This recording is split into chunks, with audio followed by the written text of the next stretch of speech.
బాపట్ల జిల్లాలోని సంక్షేమ వసతి గృహాల్లో సరైన వసతులు లేక విద్యార్థులు అవస్థలు పడుతున్నారు. చీరాల మండలం పేరాల చిన్నబోస్ బొమ్మ రోడ్డులోని గిరిజన సంక్షేమ వసతి గృహంలో 25 మంది ఇంటర్, డిగ్రీ విద్యార్థులు ఉంటున్నారు. మెనూ చార్ట్ ఉన్నా అమలు కావడం లేదని, ప్రతిరోజు అర్ధాకలితోనే ఉంటున్నామని విద్యార్థులు ఆవేదన వ్యక్తం చేస్తున్నారు.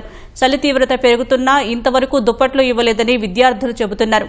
ఇప్పటికైనా ప్రభుత్వం, అధికారులు స్పందించి హాస్టళ్లలో సమస్యలు పరిష్కరించాలని విద్యార్థులు కోరుతున్నారు.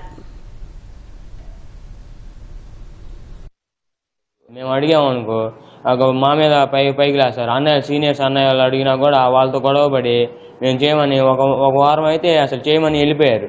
బాత్రూంలో 5 ఉన్నాయి, వాటిలలో నీళ్ళు సరిగ్గా పోవట్లేదు. పాత 2 బాగానే పోతున్నాయి, కాకపోతే పాత 2 డోర్లు లేవు. 25 మంది ఒక దాంట్లోకి వెళ్తాం. అసలు దాంట్లో కూడా ఒక్కోసారి నీళ్ళు పోతాయి, ఒక్కోసారి నీళ్ళు పోవు. క్లీనింగ్ మాత్రం ఉండదు అసలు, పైన కానీ కింద కానీ మేమే క్లీన్ చేసుకోవాలి. ఇక్కడికి వచ్చి నేను 3 years అయింది. వచ్చిన కాడ నుంచి మాకు కాస్మెటిక్స్ కానీ ఏమి ఇచ్చారు అంతే. ఈ ఇయర్ ఇంకా దుప్పట్లు కానీ ఏమి ఇవ్వలేదు 3 years నుంచి. తర్వాత 2 years బ్యాక్ కూడా ఇవ్వలేదంట. ఫుడ్ అయితే చాలా బాగుంటుంది. ఫుడ్ క్లీనింగ్ చేయరు సరిగా. వెనక వాష్రూమ్స్ కూడా అసలు బాగలేవు. చెప్పే కొంది చేస్తున్నాం అని చెప్తున్నారు. 3 years నుంచి చెప్పినా కానీ అంతే. అది పైన క్లీనింగ్ ఉండదు. కుకింగ్ రూమ్ కూడా చాలా వర్స్ట్గా ఉండద్ది.